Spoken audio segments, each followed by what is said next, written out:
السلام علیکم ورحمۃ اللہ تعالی وبرکاتہ۔ وعلیکم السلام ورحمۃ اللہ وبرکاتہ۔ الحمد للہ رب العالمین والعاقبۃ للمتقین والصلاۃ والسلام علی سید المرسلین اما بعد فاعوذ باللہ من الشیطان الرجیم بسم اللہ الرحمن الرحیم لہم البشریٰ فی الحیاۃ الدنیا وفی الآخرہ صدق اللہ المولانا العظیم وصدق رسولہ النبی الامین المتین المبین الکریم ونحن على ذلك لمن الشاہدین والشاکرین والحمد للہ رب العالمین۔ بارگاہ رسالت مآب صلی اللہ علیہ وسلم میں ہدیہ درود پاک کا نذرانہ پیش کریں۔ اللہم صلی علی سیدنا و مولانا محمد بارک وسلم صلی اللہ علیہ وسلم وسلام علیک یا رسول اللہ صلی اللہ تعالی علیہ وسلم۔ دوستو، آج ہم اور آپ اکٹھا ہوئے ایک مجلس میں جو حضرت خواجہ معین الدین چشتی اجمیری سنجیری رضی اللہ تعالی عنہ کے نام سے احصال ثواب کرنے کی نیت سے، احصال ثواب کرنے کی غرض سے ان کے نام کی محفل کا انعقاد کیا۔ آج ہم تمام لوگ جب کسی اللہ کے ولی کے بارگاہ میں جاتے ہیں، اللہ کے ولی کے چوکھٹ پہ جب ہماری حاضری ہوتی ہے تو اس حاضری میں ہم اور آپ چاہے وہ غازی پاک کے در پہ جائیں یا خواجہ غریب نواز کے در پہ جائیں یا حضرت وارث پاک کے در پہ جاتے ہیں، کسی بھی بزرگان دین کے مزار پہ جب ہم اور آپ کی حاضری ہوتی ہے تو اس وقت وہاں سے جو ہم تبرک لے کے آتے ہیں، جو شیرینی وغیرہ لے کر کے آتے ہیں، تمام گھر کے افراد کے تعلق سے، تمام عزیز و اقارب کے لیے، تو دوستو جو وہ تبرک ہم لے کے آتے ہیں تو وہ تبرک تو لانا مستحب ہے،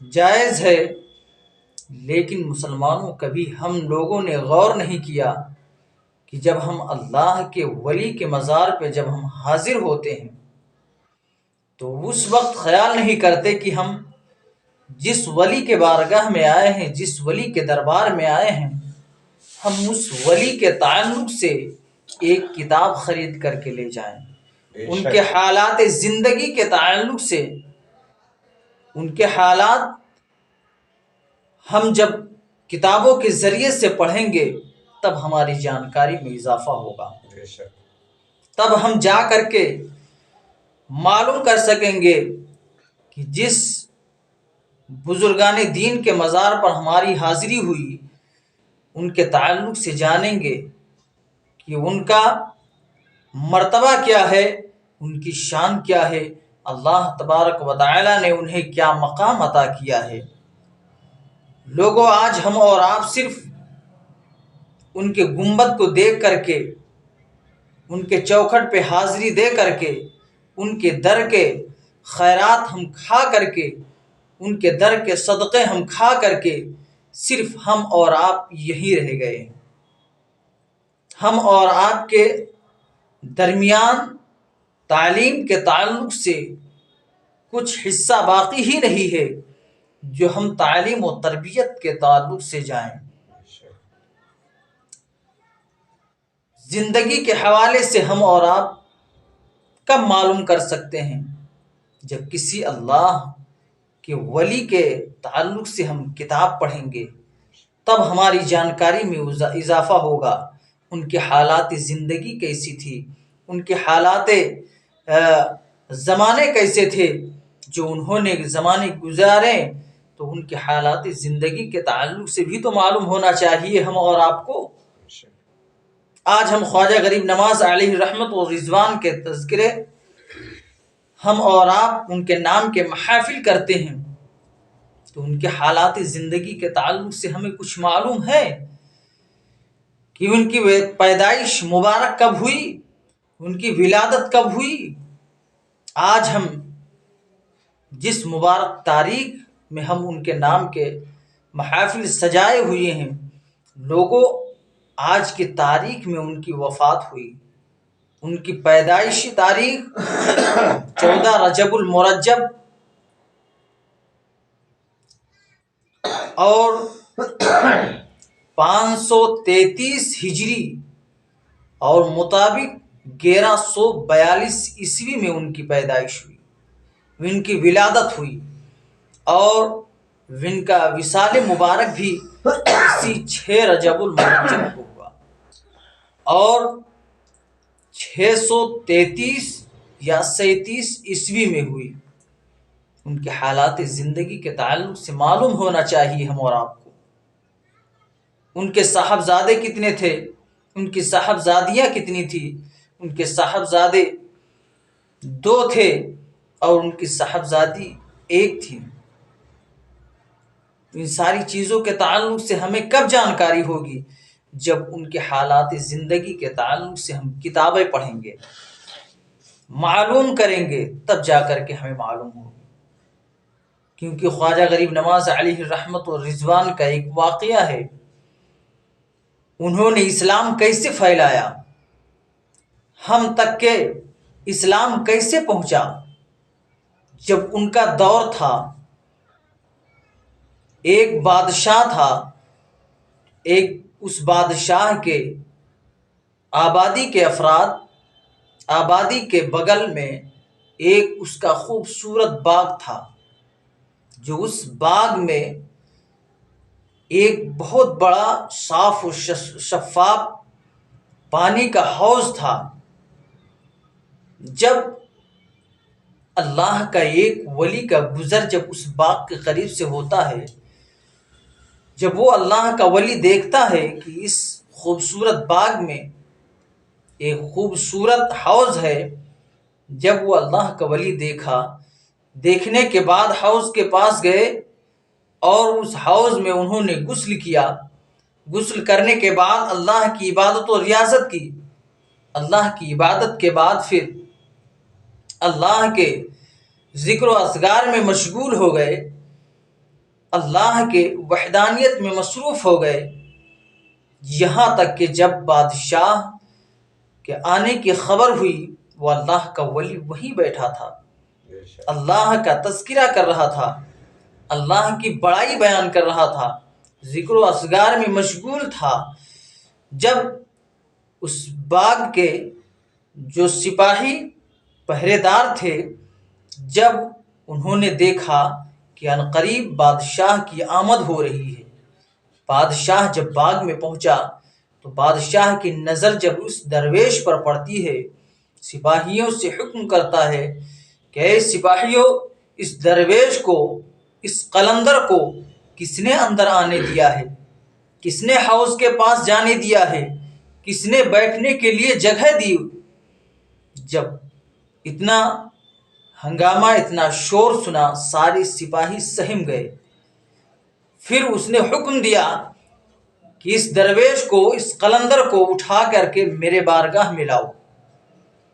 جب اللہ کا ولی، اللہ کا برگزیدہ بندہ جب ان تمام باتوں کو سننے کے بعد پھر اپنی نظر کرم، اپنی نظر اس بادشاہ پر ڈالی، اور جیسے ہی اللہ کے ولی کی نظر اس بادشاہ پر پڑی، فوراً وہ بادشاہ تاب نہ لا سکا اور تھرا کر کے زمین بوس ہو گیا اور پھر بے ہوش ہو گیا۔ جب بے ہوش ہو گیا، اللہ کا ولی قریب آتا ہے، آنے کے بعد پھر پانی منگوا کر کے اس بادشاہ کے چہرے پر جب مارا، وہ بادشاہ ہوش میں آیا۔ ہوش میں آنے کے بعد فوراً اس اللہ کے برگزیدہ بندے کے ہاتھ پر توبہ استغفار کرتا ہے اور فوراً کلمہ پڑھ کر کے اور اسلام میں داخل ہو جاتا ہے۔ یہاں تک کہ یہ سارا ماجرا جب سارے سپاہی دیکھ رہے ہیں، سارے سپاہیوں نے اس اللہ کے برگزیدہ بندے کے ہاتھوں پر بیعت کر لی، اور وہ اسلام میں سارے کے سارے سپاہی مسلمان ہو گئے، اسلام قبول کر لیا۔ تو وہ درویش، وہ اللہ کا قلندر وہ اللہ کا نیک بندہ، اللہ کا برگزیدہ بندہ وہ کون ہے؟ وہ خواجہ غریب نواز علیہ الرحمت و رضوان ہیں، جسے ہم ہند الولی سلطان الہند کہتے ہیں۔ ان کا نام ہمیں اچھے طریقے سے جانکاری بھی نہیں کہ ان کا نام کیا ہے۔ ان کا نام تو صرف حسن ہے، اور یہ تو ہند الولی سلطان الہند سلطان الاولیاء یہ تو القابات ہیں۔ مسلمانوں، ان ساری چیزوں کے تعلق سے ہمیں جانکاری کب ہوگی؟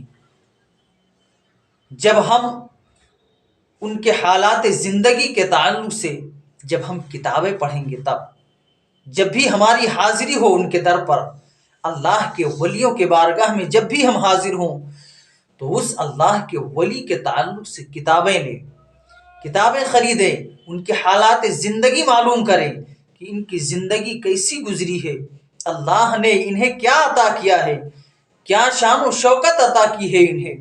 یہ ساری چیزوں کے تعلق سے جب ہمیں جانکاری ہوگی، جب ہم ان کے تعلق سے کتابیں لیں گے۔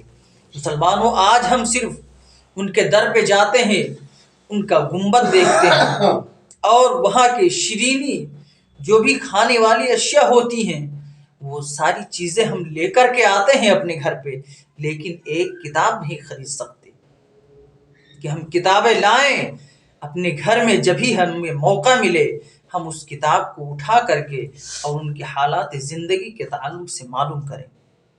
مسلمانوں، خواجہ غریب نواز علیہ الرحمت و رضوان کے بارگاہ میں خراج عقیدت ہم لوگوں نے مل کر کے پیش کیا ہے۔ ان کے تعلق سے دو تین اشعار ہم بھی پیش کر دیتا ہوں، آپ ملاحظہ فرمائیں۔ ارشاد۔ اپنے قدموں میں بھولا خواجہ پیا خواجہ پیا، اپنے قدموں میں بھولا خواجہ پیا خواجہ پیا، اور جلوہ بھی دکھا خواجہ پیا خواجہ پیا۔ سبحان اللہ سبحان اللہ۔ آہ کتنی دیر سے میں دور ہوں اجمیر سے، آہ کتنی دیر سے میں دور ہوں اجمیر سے، جانے میں کب آؤں گا خواجہ پیا خواجہ پیا، جانے میں کب آؤں گا خواجہ پیا خواجہ پیا۔ اللہ کے بارگاہ میں دعا ہے، پروردگار عالم ہم تمام سارے مسلمانوں کو ایسے بارگاہوں میں حاضری کی توفیق عطا فرما، آمین۔ اور ان سارے بزرگان دین کا سایہ ہم تمام لوگوں پر ہمیشہ قائم و دائم فرما۔ آمین۔ ہم تمام لوگوں کا یہ ذکر و اذکار کرنا اللہ اپنی بارگاہ میں قبول فرما، آمین۔ اور انہی بزرگان دین کے صدقہ و طفیل سے ہم تمام لوگوں میں اتحاد و اتفاق عطا فرما، آمین۔ ہم تمام لوگوں میں الفت و محبت عطا فرما۔ آمین۔ دوستو، جو ہماری بات آپ کو اچھی لگے تو اپنے دوست و احباب میں ضرور شیئر کریں، اور آپ کو پسند آئے تو کمنٹ میں سبحان اللہ ماشاء اللہ ضرور لکھیں۔ السلام علیکم ورحمۃ اللہ تعالی وبرکاتہ، وآخر دعوانا الحمد للہ رب العالمین۔ توبہ استغفار، استغفر اللہ ربی من کل ذنب واتوب الیہ۔